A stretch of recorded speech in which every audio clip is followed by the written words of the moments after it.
U mana hozir endi qishloqdan chiqayotganligini bildiryapti. Ko'rsa, harakatlari sal pastroq. Sakrab uchib ketdi. Goldfos preparatimizni olib kelib, sinovdan o'tkazishni boshlayapmiz. Falajlanib, sekin o'lish yoqasiga kelyapti. Assalomu alaykum, hurmatli dehqonlar, fermerlar. Hop, bugungi videomiz Jamshidbek aka bilan tripslar haqida bo'ladi. Jamshidbek aka bizga tripslar haqida ma'lumotlar bersangiz, dehqonlarimiz uchun ham juda ham foydali bo'ladi. Hop, tripslar o'zi bir 5-6 xil tripslarning turi bor. Aha. Endi hozir avval ularni qanaqa sharoitlarda ko'payishi haqida ma'lumot berib o'tib ketaman, undan keyin turlarini ham sanab o'tib ketaman. Hop, tripslar asosan har xil turlariga qarab turib 8 gradusdan o'rtacha sutkalik harorat 8 gradusdan 30 gradusgacha oralig'ida rivojlanishni boshlaydi. 8 gradusda qishloqdan chiqishni boshlaydi. Aytaylik 18 gradusdan 30 gradusgacha oralig'ida optimal rivojlanadi. Yaxshi ko'radi o'sha haroratni, yaxshi tuxum qo'yib, yaxshi ko'payadi, o'simliklarga jiddiy zarar yetkazadi. Endi tripsning zarari qanday deyiladigan bo'lsa, u asosan o'simliklarning yosh barglarida yo bo'lmasa yosh novdalariga zarar keltiradi. Zarar keltirishi o'sha yosh novdalarning o'suv nuqtalarini so'rib zararlab qo'yadi, shu orqali o'sishdan, rivojlantirishdan to'xtatib qo'yadi.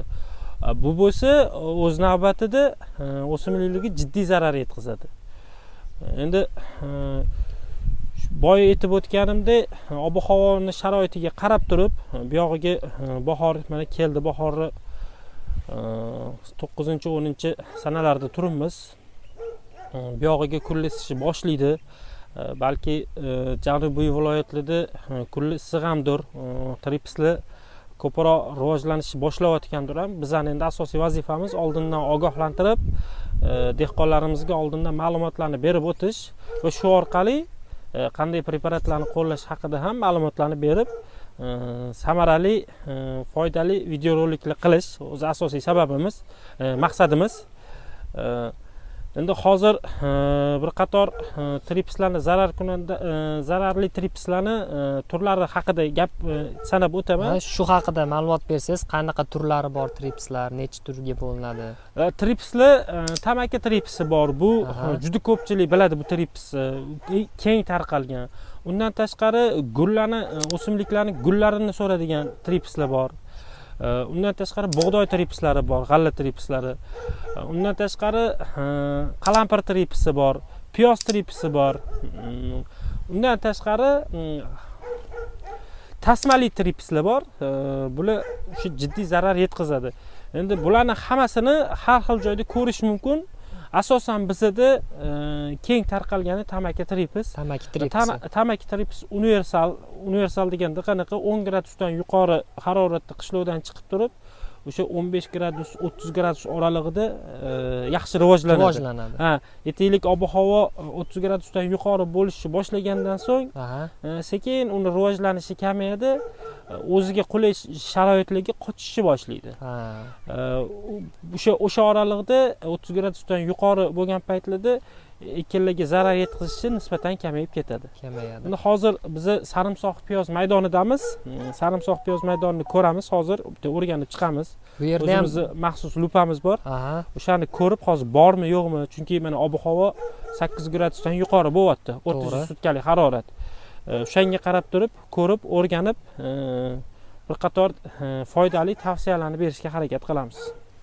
Mana Jamshidbek aka tripslarni ko'ryapmiz, qishloqdan chiqqan, lekin u darajada aktiv emas.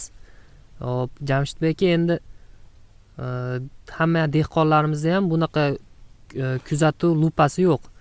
Shunday holatlarda dehqonlarimizga nima qilishlarini tavsiya berasiz? Ya'ni simptomlari qanday trips bor maydonlarda, ekinlarda? Hop, trips o'zi zarari birinchidan eng avvalo ekin maydoniga kirganingizdan so'ng zarari qanday bo'ladi, qanday aniqlash mumkin degan savolni qo'yish kerak o'zi. Asosan trips so'rga sarimsoq piyozli yo bo'lmasa piyozni o'zida barglari salom berganga o'xshab egilib qoladi. o'sha so'rganni simptomini ko'rsatadi, belgisini ko'rsatadi. Hozir mana oddiy holatda ko'rsataman. Barg o'zini buklab turib, yani barglari salom berganga o'xshab mana bunday egilib qoladi o'zi.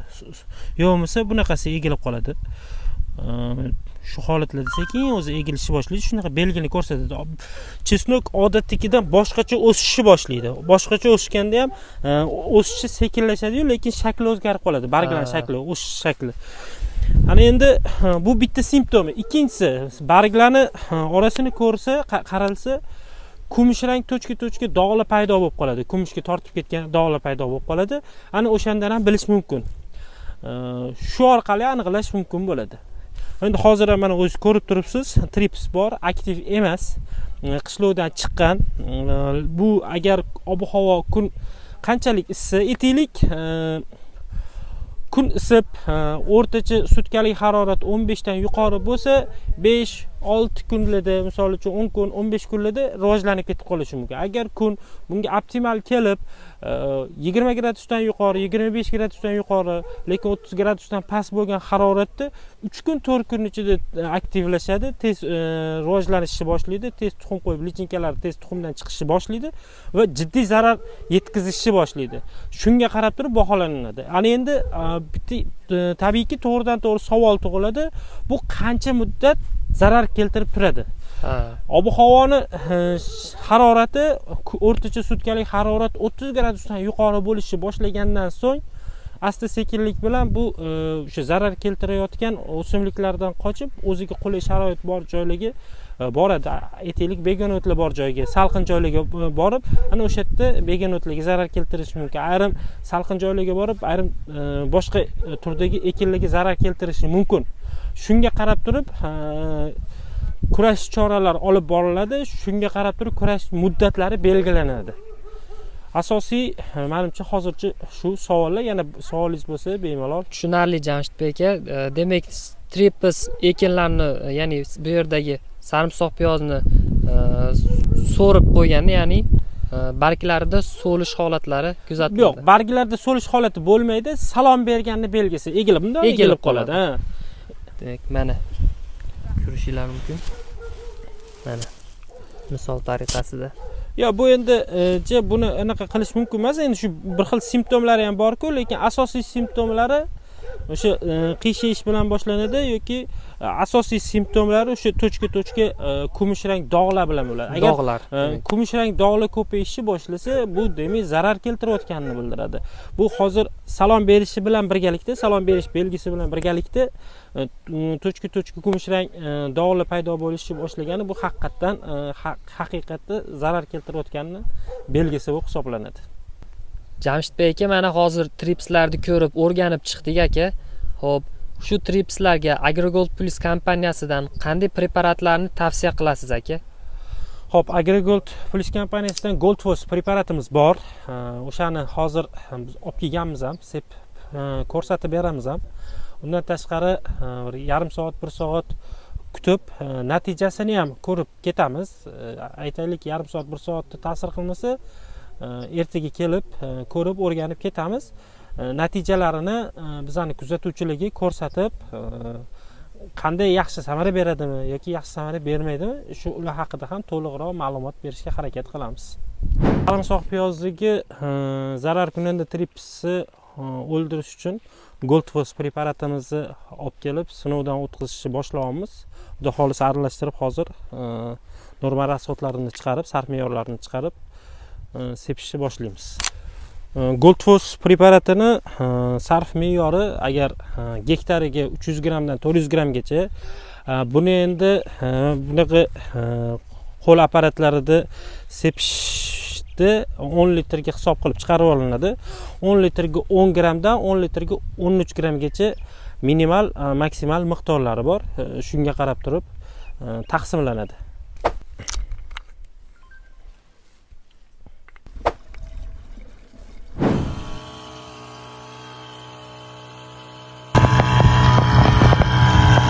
Jamshidga tripsga qarshi sepishni boshladik o'zi. Ha, tripsga qarshi boshladik sepishni. Goldfos preparatimizni, insektisidimizni. Xudo xohlasa hozir natijasini ko'ramiz.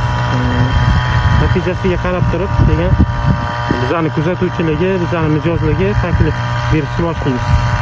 Jamshidbek aka, mana Goldfos preparatini sarimsoq piyozda sinadik, ya'ni tripsga qarshi. Jamshidbek aka, lupa yordamida endi natijasini ko'rsatib beramizmi? Ha, albatta, hozir ko'ramiz. Bir 20 minut, yarim soat o'tdi. Hozir bitta maxsus mana lupamizni tekshirib ko'rsatib, telefonimizga o'rnatib ko'rsatib beramiz. Natijasini o'zimiz ham ko'ramiz. Undan tashqari bizani kuzatuvchilarga ham ko'rsatamiz. Mayli, keling aka.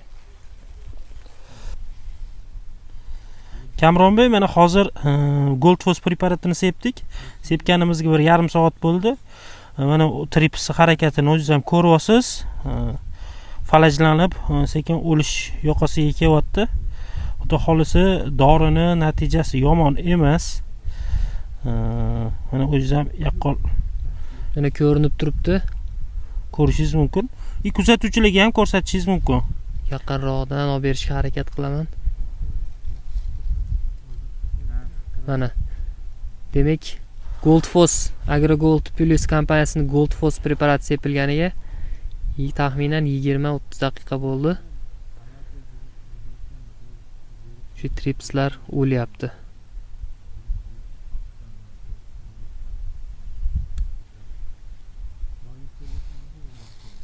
Jamshidbek aka, mana sarimsoq piyoz ekilgan maydonimizda tripsga qarshi Goldfosni qo'lladik. Xo'p. Goldfosni qo'llaganimizdan yarim soat 40 daqiqa o'tgandan keyin samarasini ko'rdik. Ya'ni tripslar falash holatini, o'lganlarini ham ko'rdik. Xo'p, endi dehqonlarimizga tavsiya, ya'ni qanday holatlarda kimyoviy preparatlar bilan tripsga qarshi ishlov berish tavsiya etiladi aka? Xo'p, o'zi standartlar bor. Etiklik endi boshlang'ich qishlovdan chiqqandan keyin ekinlarga zarar keltirishi boshlashi yo'qmasa qishlovdan keyin ko'payishi boshlash bosqichlari bo'ladi. Etiklik 10 ta ko'chatda 8-9 ta uchrasa, misol uchun 8 tadan 10 tagacha uchrasa yoki ko'payishi boshlasa, zarar keltirishi, jiddiy zarar keltirishi boshlaydigan bosqichiga keladi. Har bitta ko'chatda 10 tadan 20 tagacha uchrasa, bunda kimyoviy kurash choralari qo'llanadi. Undan tashqari yana qo'shimcha bor.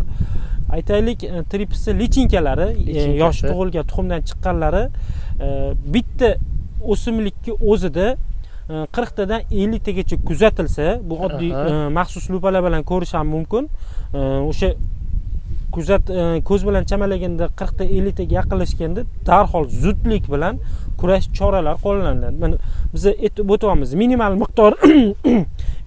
miqdorni aytib o'tamiz, undan so'ng maksimal miqdorlarni aytib o'tamiz. Shunga shu choralarni ko'rib turib, dalani 5 ta joyidan, ekin maydonini 5 ta joyidan hisob qilib olinadi va 5 ta joydan 1 kvadrat metrda hisob olinib, shu 10 ta ko'chatda aytaylik har bittasida bittadan bo'lsa, yo'qmasa 8 ta 9 ta uchrasa, o'rtacha 8 ta 9 ta 10 ta uchrasa, yo'qmasa aytaylik kuchli rivojlanishni boshlayapti, bitta ekinda 10 tadan 20 tagacha kuzatilishi boshlasa, darhol bu imaga holati, ya'ni katta yoshdagi yetuk tripslar kuzatilishi boshlasa, darhol tripslarga qarshi kurashish kerak bo'ladi. Undan tashqari ko'z bilan chamalaganda 40 ta 50 taga yosh lichinkalari to'g'ri keladigan bo'lsa, darhol zudlik bilan kurash choralarini qo'llash kerak bo'ladi. Bu kimyoviy preparatlar uchun. Ana endi qo'shimcha sifatida aytib o'taman. O'simliklarni zararkunandalardan himoya qilish uchun ularning entomofaglari, ya'ni foydali hasharotlari o'rganilinadi. Ekin maydonida trips uchun zarar keltiradigan o'simliklar uchun foydali hasharot bor bo'lsa, ularning soni o'rganiladi. Undan tashqari trips bitta ikkita uchratildimi, yo'q bo'lmasa uchratilmasdan oldin profilaktik tadbirlar bo'lib, biopreparatlar, bioinsektisidlar, bioinsektoakaritsidlar sepilish bu maqsadga muvofiq bo'ladi. Ya'ni bu uyg'unlashgan himoya bo'ladi. Boya aytib o'tganimizdek, boyagi standartlarga to'g'ri keladigan bo'lsa, zarar kunandalarning soni keskin ko'payadigan bo'lsa, bu kimyoviy kurash degani. Shuni ham alohida ta'kidlab o'tish kerakki, uyg'unlashgan himoyaga alohida e'tibor berish zarur. Tushunarli Jamshidbek aka. Dehqonlarimiz uchun juda ham foydali, manfaatli video bo'ldi. Rahmat sizga Jamshidbek aka. Yana dehqonlarimizda, fermerlarimizda o'zlarini qiziqtirgan savollar bo'lsa, kommentlarda yozib qolishini iltimos qilamiz. Va bu shunga qarab javob beramiz. Shunday aka. Bu savollarga biz demak javob beramiz.